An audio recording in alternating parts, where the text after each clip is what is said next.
determines truth? And what is truth? Who is to say what is right or what is wrong whenever we're talking about truth? This is pretty fascinating to me because who gets to speak authority to truth without being severely punished? And who determines if someone is qualified to share wisdom, truth, or experience? It's something that we should ask ourselves all the time whenever we solicit advice from someone. Do we want to get advice from someone who has been nothing but a failure their whole life and then ask them, can you give me advice on how to continue that process? Or do you want somebody that has some success in whatever it is, whether it's spiritual, business, whatever? And we're going to challenge today the idea of what certification or diplomas or degrees or what do these things mean, and do we need permission from ourselves or others to be the best person that we can be? And I don't think so. I think that we can do whatever we want. I know we can. I've seen it happen, and y'all have seen it happen too, and I'm going to remind y'all of this today. There is absolutely nothing the mind of man cannot conceive if he can achieve it. I mean, he can achieve it if he can conceive it. And I believe because of the innate qualities in the people in the United States, the vast majority, I would say, at least 60%, we have this freedom thing inside of us. It's built into who we are. And I think that is one of the reasons why we are great, even with all of our flaws. Like, we have countless flaws, but you can look at each and every one of us and we all have a bunch of countless flaws.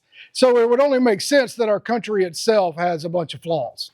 But even with all those flaws, even with the flaws inside of ourselves, with the flaws in me and the flaws within Ricky, we're still great.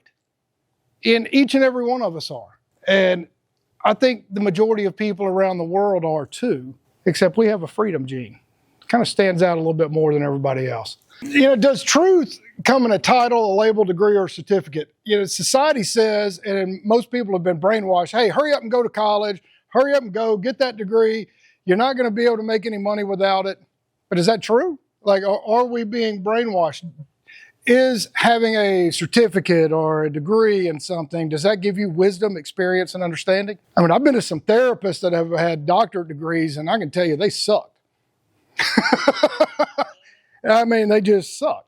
And I know some doctors that spent, the vast majority of their life going to school. And some of them are really good. Some of them also really suck. That is just a fact. Just because you have an MD or PhD behind your name does not automatically qualify you as the do-all, be-all expert. I don't believe it, and I think every one of us have had the experiences of that. Just because you have a Master's of Divinity and you have Master's, MBA in economics, philosophy, literature, whatever, does that make you a great writer? Does it make you a Master's of Divinity? You're more in tune with God than the rest of us? I wouldn't think so. I think that we can think and reason for ourselves. We can find what is true inside of our heart and who we can connect with. That can make all the difference. I mean, you can look at people that are self-taught, like Lincoln. I mean, Elon had some formal education, but look at all the stuff. Gates, high school dropout, even though I disagree with a lot of his politics, but he's still impressive, nonetheless. And can we legitimately discount great works because these people didn't have degrees? Like, most people are not familiar with Albert Einstein worked as a clerk. He was just a clerk. He had no physics training, and he produced the theory of relativity. E equals mc squared. Are we discount him?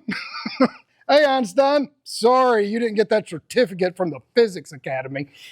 I don't think so. Nassim Harriman is very much the same way. He's a self-taught physicist that has these wonderful theories that he's proven to be true, and every day what he talks about becomes more and more of reality in harnessing energy from the ether, from the stuff of space. It's pretty fascinating. We have guys like, that's Yogi Landa and Ram Dass, and if y'all don't know who those guys are, I highly encourage y'all to know them. They are fantastic. Ram Dass was at Harvard, but they didn't teach him spirituality. He went off on his own explorations to India, found himself a guru and learned how to meditate. He gave speeches and beautiful events all over the world. He's fantastic. He's long since passed away now, but what a great guy. So many massively famous people credit Yogi Landa for their spiritual awakening. And what did he do? He just practiced it himself. He didn't have a certificate from the spiritual gods that said, oh, wait, you're able to talk and inspire others to reach their own internal divinity. He was able to do it. He had that gift. He was a special dude. Should Jesus and his disciples had certificates? Should they have ran out and got sanctioned by Rome? Hey guys, we're going to go out here and preach this message. Is it okay with y'all? No, that didn't happen. Should Buddha have sought Chinese government approval? Hey, I'm going to go teach everybody how to be at peace within themselves. Did he go run to the Chinese government and say, hey, how about Muhammad with the Quran? Did he go to the, back in those days, they had massive scholarly temples where they studied all these ancient writings. And Muhammad go get approval to write the Quran? No. The answer is no. How about Martin Luther? Did he go to the Catholics and say, hey, would y'all sanction my new branch of Christianity? No. Calvin, the same thing. Did he get his authority by somebody else? Or Joseph Schmidt, did he go to the government and say, hey, I'm starting the Latter-day Saints. Would y'all approve me, please? No, that did not happen.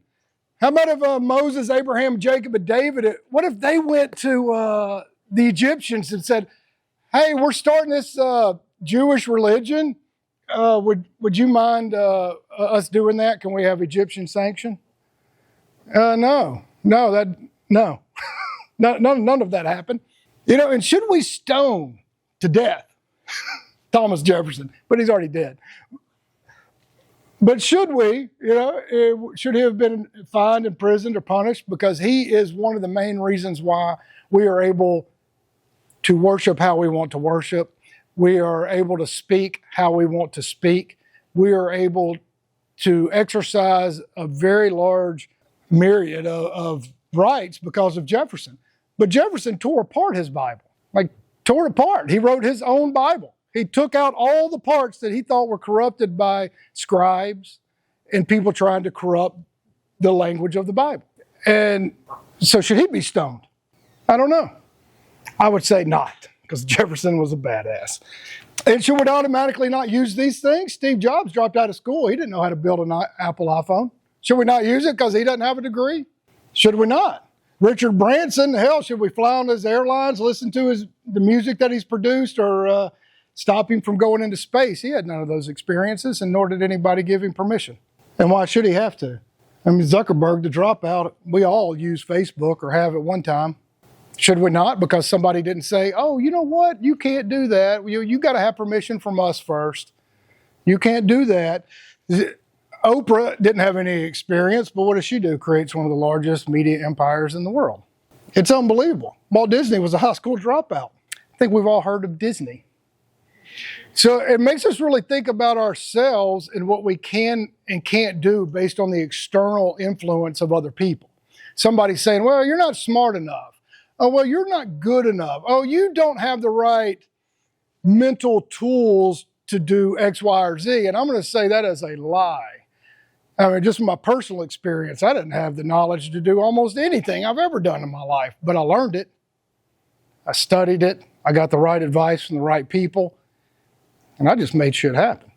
And that's the story of almost every really successful person in every walk of life, whether it's their spiritual life, their business life, their relationship life.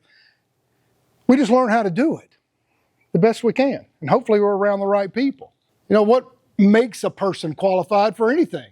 Now, Lincoln was known as one of the best attorneys, and he was self-taught. He never went to school. Back then, you could do that. You could just read and study on your own and go take the test, and if you passed, you were able to be an attorney. Of course, they stopped that because there were too many good ones like Lincoln. Can't have that. Andrew Jackson's the same way. This guy, I can't pronounce his name, Havel, was a playwright, and all of a sudden he becomes the president of Czechoslovakia. This Lech Walesa, he was just a regular electrician and a union leader, and he got so fired up about his country that he was elected president of Poland and got the Nobel Peace Prize. And those list of people goes on ad nauseum. I'm like, we would get tired of looking at them all.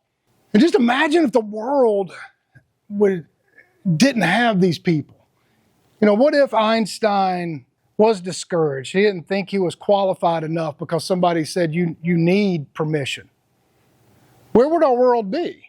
What if Jobs, Disney, Oprah, what if they all waited to get an MBA or some kind of special permission before they started?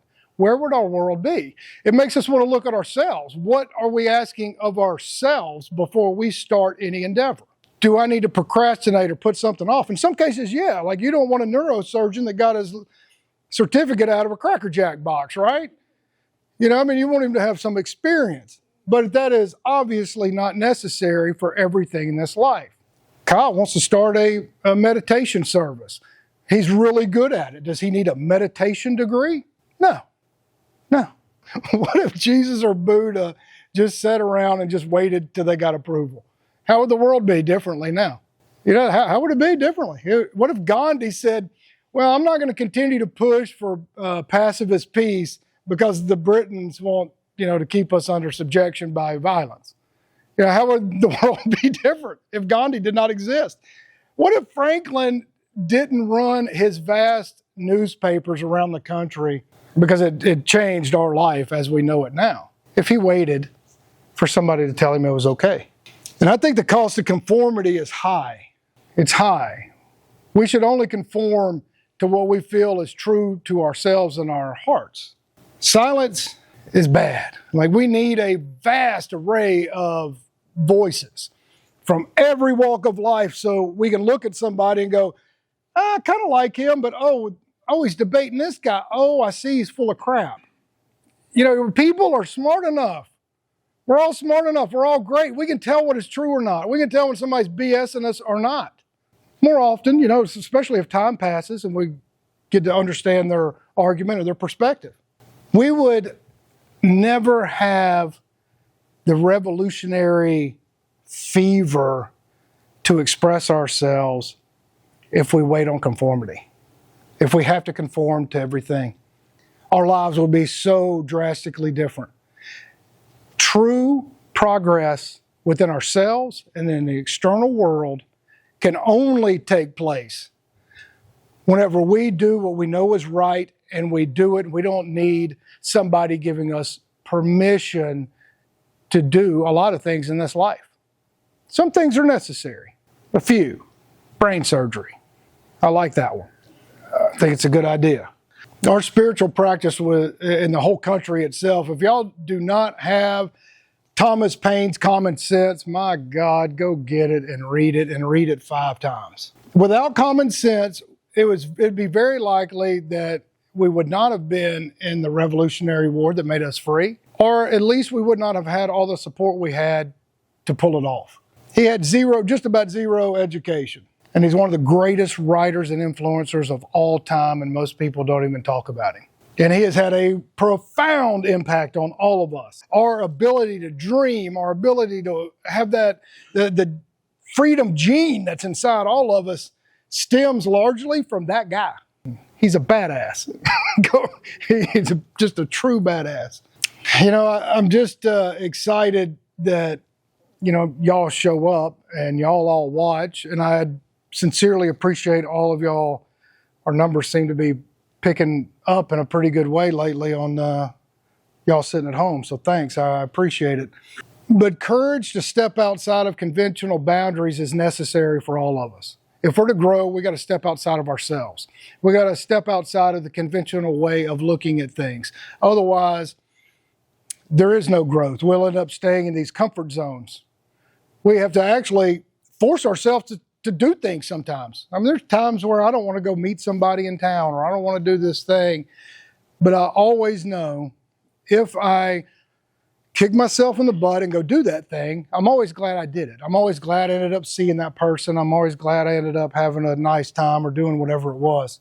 And always doing something you shouldn't be doing. I'm going to give you all a quick example of my life. I did not know how to build high rises. I had zero idea. I didn't know how to do it. And everybody thought I was absolutely batshit nuts.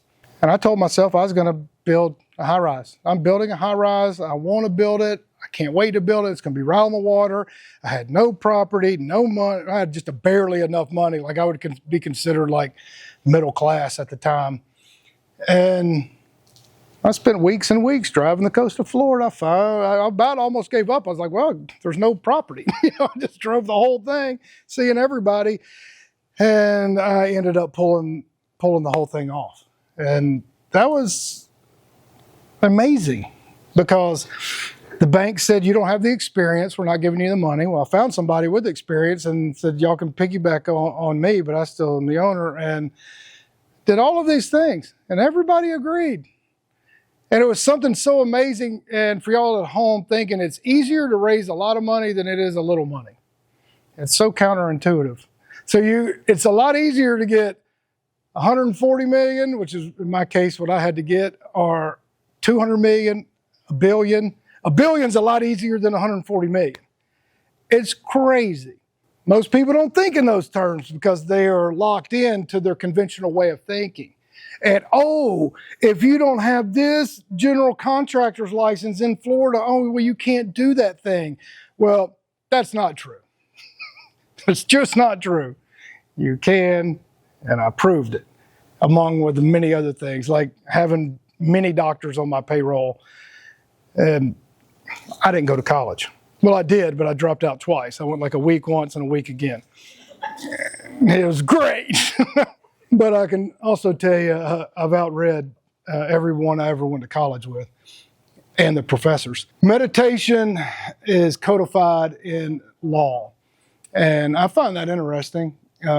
If you're a religious practice or a spiritual sanctuary like we are, Texas law is you meditate. You can meditate if you're a meditative place like we are. We meditate everywhere, out in the field, out here in the dojo, outside, like all over the place we meditate. And we do, of course, all of y'all know here, all sorts of things. And it's interesting that we can have people in this world around us that say, hey, we're going to dictate what you can and can't do with your spiritual life. If you don't have a spiritual sanction from the Catholic Church or from the divinity school, or if you don't get permission from this preacher or pastor, you don't get to go to heaven. There's an intermediary between. And I don't subscribe to that notion, nor does the federal or state government, and that is why this country is so wonderful. That's why it is. And I think we can all, every one of us, can embrace the power within. We talk about this a lot here all the time. We are much more than we've ever been told that we were. Most things are counterintuitive. It's easier to do more than it is to do less. That's a fact. All you got to do is take the step. You keep walking. You stay on that path. Oh, wait, somebody knocked me off. Hey, luckily, I got Jim there. Jim's going to pull me up, and we're going to keep walking. I got Dean and everybody else. I got Ricky back there that I love. What's going to happen? We walk. We have an idea, whether it's a spiritual idea, a physical idea. I want my relationships to be better. Well, what do? You force yourself to go have time with those people. You go have a coffee with Jim. You go do something with Ricky. You go see, like these boys coming out on Sunday. Kyle and I have made time for each other. Jill and I obviously make time for each other. That's what you do. You stay on the path of whatever it is. And how far do we go to protect our spirituality, to commune with nature, to spread acceptance and love? Because there's a lot of people with hate in their hearts around here. I don't know if y'all have ever noticed them, but every now and then you're going to run into an asshole. It happens. I know that's never happened to you boys back there. Y'all have never met one yet. They're everywhere. But that's okay. Would that have stopped Jesus or Gandhi, Yogananda, Thomas Paine, Lincoln, Einstein, Nazim, all of them? Would they have just stopped? They're like, oh man, no, I didn't get the appreciation, the love, and their certificates. I don't think we need any of that. We just need to have an open mind, an open heart, sniff out bullshit, and have a community. Reliability, real friendships. Making and creating real friendships is really easy, but it's also inconvenient sometimes because you got to go do stuff sometimes you really don't want to do. My buddy really wants me to go over here and see him, and I really need to do this other thing. But at the same time, your buddy needs you. So what do? You go to your buddy because you can carve out time to do whatever you got to do. That's what we do. And that's what makes us great. And I think we could go a long way to protect our inner spirit, our inner self. We can think for ourselves, we can love ourselves, and we can love everybody around us. And if you like this, come out. All of you thousands of people watching, just come out. You'll love it. Nobody's going to bite your hand off. We're going to hold you and love you. Come on in. Guys, I thank y'all. I love y'all. We'll see you next week. Good stuff. Oh, yeah. Go get the book.